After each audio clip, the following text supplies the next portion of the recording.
Hello students, আমি তোমাদের দাদা, তোমাদের সাথে তোমাদের mentor Pappu Sarkar. Welcome to your channel ফিজিজি ইটস ইয়োর ফ্যামিলি। তোমরা যারা যারা 2024 বিশ্বভারতী ইউনিভার্সিটি বিভিন্ন ডিপার্টমেন্টে ইউজি কোর্স বা পিজি কোর্সে অ্যাডমিশন নিতেছো, তোমাদের জন্য এই ভিডিওটা। বিশ্বভারতী ইউনিভার্সিটিতে ইউজি বা পিজি কোর্সের কতগুলো কোশ্চেন আসে, তোমাদের সেই কোশ্চেনগুলোর অ্যান্সার দেবো। যেমন ইউজি কোর্সের জন্য তোমরা যারা যারা এখন অ্যাডমিশন ও কাউন্সিলিং কমপ্লিট হলো, কাউন্সিলিং কমপ্লিট হওয়ার পর তোমাদের যে অ্যাডমিশন নেবে, অ্যাডমিশনের ফিসটা কেমন করে পেমেন্ট করবা, কোন কোন ডিপার্টমেন্টের কবে কবে ফিস পেমেন্ট করতে লাগবে, সেটার লিঙ্ক কোথায় থেকে পাবা, সমস্ত কিছু এখানে ডিসকাস করব। সঙ্গে সঙ্গে আমরা ডিসকাস করব তোমাদের ইউজি কোর্সের জন্য সেকেন্ড কাউন্সিলিং হওয়ার চান্স আছে কি নাই, কোন কোন ডিপার্টমেন্টের সেকেন্ড কাউন্সিলিং হবে, কোন কোন ডিপার্টমেন্টের হবে না, হোস্টেলস তোমরা কবে পাবা, কেমন করে পাবা, এর পরবর্তীতে তোমাদের ক্লাস কবে থেকে স্টার্ট হতে পারে। তাছাড়া পিজি কোর্সের জন্য তোমাদের হচ্ছে কবে নেক্সট রাউন্ডের কাউন্সিলিং স্টার্ট হতে পারে, যে সমস্ত ডিপার্টমেন্টের এখনো কাউন্সিলিং হয়নি তাদের কাউন্সিলিং কবে হতে পারে, এবং যে সমস্ত ডিপার্টমেন্টের বিশ্বভারতী ইউনিভার্সিটিতে অফলাইনে ভাইবা ভয়েস অ্যাডমিশন টেস্ট হচ্ছে অফলাইন মেথডে, তাদের অ্যাডমিট কার্ড কোথায় থেকে পাওয়া যাবে, কবে পাওয়া যাবে, সমস্ত কিছুর অ্যান্সার এই ভিডিওতে আমরা দেব। তাহলে প্রথমে আমি ডিসকাস করি যে তোমাদের যারা যারা বিশ্বভারতী ইউনিভার্সিটিতে এখন অ্যাডমিশন টেস্ট দিতে লাগতেছে, অর্থাৎ বিভিন্ন ডিপার্টমেন্ট আছে যে ডিপার্টমেন্টগুলোয় তোমাদের সিইউটি ইউজি দেওয়ার পরবর্তীতেও কিন্তু বিশ্বভারতী ইউনিভার্সিটিতে ভাইবা ভয়েস বা প্র্যাকটিক্যাল এক্সামিনেশন অফলাইন টেস্ট দিতে লাগে, সেটা বিশ্বভারতী ইউনিভার্সিটি ক্যাম্পাসে গিয়ে। এই অফলাইন টেস্টের অনেকের ভাবতেছো যে তোমাদের অ্যাডমিট কার্ড এখনো আসেনি, অনেকের তো টেস্ট এসে গেছে, তাহলে কেমন করে অ্যাডমিট কার্ড কোথায় পাবা বা কেমন করে টেস্ট দিতে যাবা। দেখো, টেস্টের যে ডেটটা আছে এগুলো নিয়ে অলরেডি আমি ভিডিও বানায় রাখছি, তোমাদের বলবো যে তোমরা ওই টেস্টের ডেটে তোমরা বিশ্বভারতী ইউনিভার্সিটিতে যাও। আর তোমাদের অ্যাডমিট কার্ড কিন্তু দেওয়া হবে না, অ্যাডমিট কার্ড হচ্ছে সেই দিন যেই দিন এক্সামিনেশন, ওই দিন তোমাদের যে এক্সামিনেশন সেন্টার আছে সেখানেই কিন্তু তোমাদের এক্সামিনেশন সেন্টারে দিবে। এবং এক্সামিনেশন সেন্টারে অ্যাডমিট কার্ড নেওয়ার জন্য তোমাদের যে ডকুমেন্টসগুলো ক্যারি করতে বলছে সেই ডকুমেন্টসগুলো ক্যারি করতে লাগবে। যেমন সব থেকে ইম্পর্টেন্ট জিনিস, বিশ্বভারতী ইউনিভার্সিটির সময় যে অ্যাপ্লিকেশন ফর্মটা আছে, অর্থাৎ ফিল আপ করছো, সেই অ্যাপ্লিকেশন ফর্মটা লাগবে, একটা ফটো আইডেন্টি কার্ড প্রুফ লাগবে। ওকে, এই সমস্ত কিছু তোমাদের নিয়ে যাইতে লাগবে।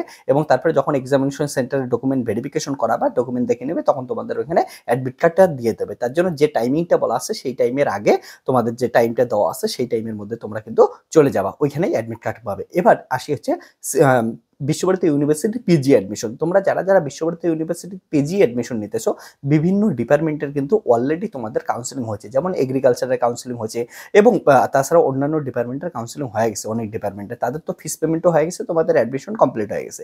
এবার যে সমস্ত ডিপার্টমেন্টের অ্যাডমিশনের কাউন্সিলিং এখন হয়নি, তোমাদের কিন্তু নেক্সট উইক থেকে কাউন্সিলিং স্টার্ট হচ্ছে। এর নোটিশ 2-1 দিনের মধ্যেই চলে আসবে, এবং তোমাদের নেক্সট উইক থেকে বাকি ডিপার্টমেন্টগুলো কাউন্সিলিং হবে। এবং তোমাদের কিন্তু অক্টোবর মাস থেকে হচ্ছে ক্লাস স্টার্ট হবে, এবং তোমাদের পরবর্তীতে অক্টোবর মাসে যেতে লাগবে।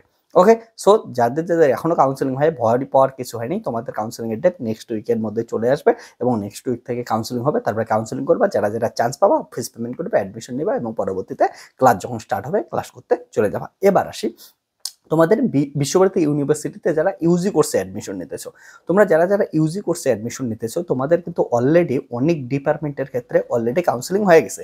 এবার যাদের কাউন্সিলিং হয়েছে, তোমাদের কাছে যে রেজিস্টার্ড ইমেল আইডি আছে সেখানে তো মেল চলে আসছে তোমরা কারা কারা অ্যাডমিশনের চান্স পাইছো। যাদের যাদের অ্যাডমিশনের চান্স পাইছো, তোমাদের ওইখানে দেখবা যে অনেকগুলো লিঙ্ক আসছে, তার মধ্যে ফিস পেমেন্টের লিঙ্ক থেকে শুরু করে অনেক কিছু আসছে জিমেলের মধ্যে। এবার তোমাদের কিন্তু ফিস পেমেন্ট করতে লাগবে, অর্থাৎ কাউন্সিলিং হয়ে গেছে, কাউন্সিলিং হওয়ার পর এই যে প্রভিশনাল অ্যাডমিশনের জন্য এবার তোমাদের অ্যাডমিশন ফিস পেমেন্ট করতে লাগবে। অ্যাডমিশন ফিস কতটা ফিস পেমেন্ট করতে লাগবে, তোমাদের যে ফার্স্ট সেমিস্টারের ফিস সেটা কিন্তু টোটালটাই এখন পেমেন্ট করতে লাগবে। এটা প্রসপেক্টাস থেকে দেখে নিতে পারবা যে কত টাকা ফিস পেমেন্ট করতে লাগবে। ওকে, কোন ডিপার্টমেন্ট ওয়াইজ আলাদা আলাদা হয়, ক্যাটাগরি ওয়াইজ আলাদা আলাদা হয়। এবার ফিস পেমেন্টের জন্য তোমাদের কি করতে লাগবে, তোমাদের যে সমার্থের ওয়েবসাইটটা আছে সেই সমার্থ ওকে edu.in, এই ওয়েবসাইটে গিয়ে লগ ইন করতে লাগবে। লগ ইন করার সময় তোমাদের যে আইডিটা আছে সেই লগ ইন আইডি দিয়ে লগ ইন করবা। লগ ইন করার পরবর্তীতে তোমাদের দেখবে ওখানে ফিস পেমেন্টের অপশন আসবে, তারপরে তোমরা ওখান থেকে ফিস পেমেন্ট করবা। ফিস পেমেন্টটা অনলাইনেই করতে লাগবে, এবং অনলাইনে করার সময় আমি সাজেস্ট করবো যে নেট ব্যাঙ্কিং দিয়ে বা ডেবিট কার্ড ক্রেডিট কার্ড দিয়ে ফিস পেমেন্ট করো। ইউপিআই দিয়ে করতে পারো, কিন্তু ইউপিআই দিয়ে অনেক সময় একটু ট্রানজেকশন আটকা যায়। আর যদি কারো ইউপিআই দিয়ে করেই দেওয়ার পর ট্রানজেকশন আটকা যায়, তাহলে কিন্তু তোমরা যদি 48 ঘন্টার মধ্যে তোমাদের ওইটা ফিস পেমেন্ট না হয়, সাকসেসফুল না দেখায়, তাহলে তোমরা বিশ্বভারতী ইউনিভার্সিটির সঙ্গে কন্ট্যাক্ট করে নিও। ওকে, আর তাছাড়া বলবো ডেবিট কার্ড দিয়ে করো, এটা সব থেকে বেস্ট হবে, বা নেট ব্যাঙ্কিং দিয়ে করো, এটা সব থেকে বেস্ট হবে। ওকে, সো তোমাদের যে কাউন্সেলিং এর যখন হয়ে গেছে তখন বলেই দিছে তোমাদের মেলের মধ্যে যে 48 ঘন্টার মধ্যে তোমাদের ফিস পেমেন্টের লিঙ্ক আসবে, কিন্তু কাউন্সেলিং হওয়ার পর 48 ঘন্টার মধ্যে সাধারণত আসে না, বা আসে কিন্তু কি থাকে মাঝখানে হচ্ছে স্যাটারডে পড়ে থাকে বা সানডে পড়ে থাকে, স্যাটারডে সানডে বা হলিডেজগুলো থেকে বিশ্বভারতী ইউনিভার্সিটি থেকে অফ থাকে, সেগুলোকে কিন্তু কাউন্ট করা হয় না। ওই জন্য তোমাদের ফিস পেমেন্টের যে লিঙ্কটা অ্যাক্টিভ হতে একটু টাইম নিচ্ছে। কিন্তু কোন কোন ডিপার্টমেন্টের কবে কবে লিঙ্ক অ্যাক্টিভ হচ্ছে আমি বলে দিচ্ছি। যেমন বিএ অনার্স জিওগ্রাফি তোমাদের হচ্ছে 5 সেপ্টেম্বর থেকে তোমাদের 6 সেপ্টেম্বর 11:55 PM অবধি তোমরা হচ্ছে ফিস পেমেন্ট করে দিতে পারো। বিএসসি অনার্স কেমিস্ট্রি ক্ষেত্রে 5 সেপ্টেম্বর থেকে 6 সেপ্টেম্বর, এবং বিআরএস অনার্স রুরাল স্ট্যাটিস্টিক্সের ক্ষেত্রে তোমাদের 5 সেপ্টেম্বর থেকে 6 সেপ্টেম্বর, এবং বিএ অনার্স হিস্ট্রির ক্ষেত্রে তোমাদের 5 সেপ্টেম্বর থেকে 6 সেপ্টেম্বর। এই যে লিঙ্কগুলো অ্যাক্টিভ হবে তোমরা এই টাইমে হচ্ছে ফিস পেমেন্ট করে দেবা। ওকে, অনলাইন ফিস পেমেন্ট করে দিতে লাগবে, এবং তোমাদের কেমন করে করতে লাগবে সেটাও বললাম যে লগ ইন করো, বা তোমাদের দেখবে যে একটা জিমেলে লিঙ্ক চলে আসছে, লিঙ্কের থ্রুতেও ডাইরেক্ট তোমরা যেতে পারো, ওইখানে গিয়ে লিঙ্ক পাওয়া যাবে, তারপরে ওইটার থ্রুতে লগ ইন করে তারপরে কি করো ফিস পেমেন্ট করে দাও। ওকে, কিন্তু এতক্ষণ কিন্তু কারোই লিঙ্ক অ্যাক্টিভ হয়নি। অন্য অন্য ডিপার্টমেন্টে অনেক ডিপার্টমেন্টের কাউন্সিলিং হচ্ছে, সেই ডিপার্টমেন্টগুলোরও কিন্তু লিঙ্ক অ্যাক্টিভ হয় নাই। লিঙ্ক অ্যাক্টিভের আলাদা করে নোটিশ আসে, তোমরা একবার করে দেখে নিতে পারো ওয়েবসাইটের ক্ষেত্রে। আমি আগের ভিডিওতেও দেখাই দিছি যে তোমরা কোথায় থেকে দেখতে পাবা যে তোমাদের কোন ডিপার্টমেন্টের লিঙ্ক কবে অ্যাক্টিভ হচ্ছে। এই যে ডিপার্টমেন্টগুলো বললাম এই নোটিশগুলো অলরেডি চলে আসছে, তাহলে geography, chemistry, rural studies, history আমি যখন ভিডিও বানাচ্ছি তখন এই লিঙ্কগুলো চলে আসছে, এবং 5 সেপ্টেম্বর থেকে 6 সেপ্টেম্বরের মধ্যে তোমাদের কিন্তু ফার্স্ট সেমিস্টার ফিস পেমেন্ট করে দিতে লাগতেছে। ওকে, এবং অন্যান্য ডিপার্টমেন্টের যদি তোমাদের কাউন্সিলিং হয়ে থাকে কিন্তু এখনো আসেনি, তোমাদেরও এমন নোটিশ আসবে। নোটিশ আসলেই তোমরা জানতে পাবে কোন ডিপার্টমেন্টের কয় তারিখের মধ্যে তোমাদেরকে হচ্ছে কোন ডেটের মধ্যে ফিস পেমেন্ট করতে লাগবে। এবং আসি তোমাদের এখন যারা যারা অ্যাডমিশন নিতেছো, অ্যাডমিশন নেওয়ার পর কিন্তু সব থেকে ইম্পর্টেন্ট জিনিস হচ্ছে তোমাদের অনেকে হোস্টেলস কেমন করে পাবো। হোস্টেলসের জন্য আলাদা করে ফর্ম ফিল আপ করতে লাগবে, আর হোস্টেলস বিশ্বভারতী ইউনিভার্সিটির ক্ষেত্রে অনেকগুলো হোস্টেলস আছে, হোস্টেলস প্রায় সকলে পায়, কিন্তু অবভিয়াসলি হোস্টেলস দেওয়ার যেটা নিয়ম আছে সেটা বিশ্বভারতী ইউনিভার্সিটি থেকে যারা বেশি দূরে থাকে তাদের প্রবাবিলিটি বেশি থাকবে, তারপরে হচ্ছে যাদের ফ্যামিলি ইনকাম কম আছে তাদের প্রবাবিলিটি বেশি থাকবে, বাট ফ্যামিলি ইনকাম বেশি যদি কাছেও থাকে তাদেরও কিন্তু হোস্টেলস হয়ে যায়, কিন্তু বললাম যে একটু লেস চান্স আছে, বাট সবারই হয়ে যায়। এবং হোস্টেলস তোমাদের কি হবে, যতক্ষণ ভ্যাকেন্ট হয় নাই অতক্ষণ হোস্টেলস দেয় না। তো সাধারণত ইন জেনারেল কি হয়, তোমাদের কিন্তু অক্টোবর মাসে ক্লাস স্টার্ট হবে, অক্টোবরের ফার্স্ট উইক থেকে তোমাদের অক্টোবরে ক্লাস স্টার্ট হবে। ক্লাস স্টার্ট হওয়ার পরেই কিন্তু দুর্গাপূজার ছুটিটা তোমরা পাবা।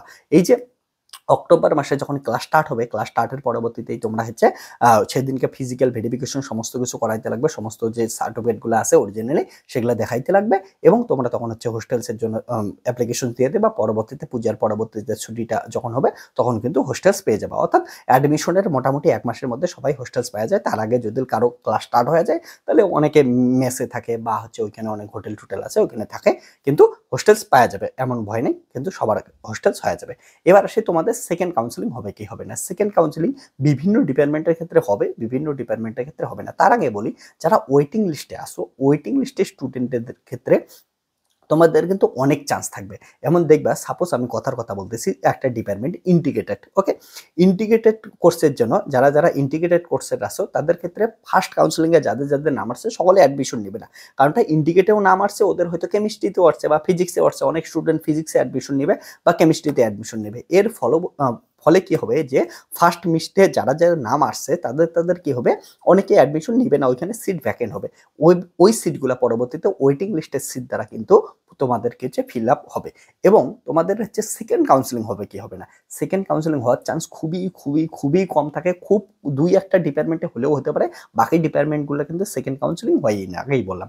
মানে আমি এত বছর থেকে ভিডিও বানাই, সেকেন্ড কাউন্সিলিং দেখিই না যে হয়। তো যদি কোনোদিন হয় তাহলে অবশ্যই আমি তোমাদের হচ্ছে তখন শেয়ার করে দেবো। তবে হ্যাঁ, ওয়েটিং লিস্টে যারা যারা আসো, ওয়েটিং লিস্টের অনেকে তোমরা চান্স পেতে পারো। ওকে, সো রেগুলার লিস্টে যারা যারা আসো তোমাদের তো অ্যাডমিশনের এখন ফিস পেমেন্টের লিঙ্ক আসতেছে, ফিস পেমেন্ট করে দাও। এবার যদি কারো হচ্ছে রেগুলার রাউন্ডের পরবর্তীতে যে ডিপার্টমেন্টগুলোর সিট ভ্যাকেন্ট থাকবে তাহলে হচ্ছে ওয়েটিং লিস্টের স্টুডেন্টরাকে হচ্ছে তোমরা চান্স পাবা। ওকে, তো সেকেন্ড কাউন্সিলিং এর জন্য যারা যারা ওয়েট করতেছো তাদের বা কেউ যদি ভিডিওতে বলে, কিন্তু আমি এতদিন থেকে আমি বলতেছি যে সেকেন্ড কাউন্সিলিং হওয়ার চান্স কিন্তু মানে 1% থেকেও কম চান্স থাকে সেকেন্ড কাউন্সিলিং হওয়ার। বাট ওয়েটিং লিস্ট স্টুডেন্টরা অনেকেই তোমরা চান্স পাবা। সো বিশ্বভারতী ইউনিভার্সিটির এই আপডেটগুলো ছিল। এর পরবর্তীতে যেগুলো আপডেট আসবে আমি তোমাদের সঙ্গে শেয়ার করব। এবং বিশ্বভারতী ইউনিভার্সিটিতে যারা যারা ফিজিক্স মেজর নিয়ে পড়াশোনা করতেছো তোমাদের কিন্তু ব্যাচ চলে আসছে, তোমরা হচ্ছে ব্যাচে জয়েন করতে পারো। লাইভ ব্যাচ চলতেছে ফিজিক্সিতে। ফিজিক্সের স্টুডেন্টের ক্ষেত্রে তোমাদের বিশ্বভারতীতে অনেক সিনিয়র দাদা দিদিরা পড়ে, তো ওদের সঙ্গে কন্ট্যাক্ট করতে পারো, বা তোমরা হচ্ছে ফিজিক্সের ব্যাচে জয়েন করতে পারো। ফিজিক্সে লাইভ ব্যাচ স্টার্ট হয়ে গেছে। বিশ্বভারতী ইউনিভার্সিটির সিলেবাস দেখো, যারা যারা ফিজিক্সে চান্স পাইছো তোমরা দেখো, এবং তোমরা পরবর্তীতে লাইভ ব্যাচ জয়েন করতে পারো ফিজিক্স চ্যানেলে। ওকে, সো এমন যে কোনো আপডেট পাওয়ার জন্য চ্যানেলটার সঙ্গে যুক্ত হয়ে থাকো এবং বন্ধুদের সঙ্গে শেয়ার করো। কোনো কোশ্চেন থাকলে অবশ্যই কমেন্ট সেকশনে কমেন্ট করো। Tata bye bye, take care, দেখা হচ্ছে নেক্সট ভিডিওতে।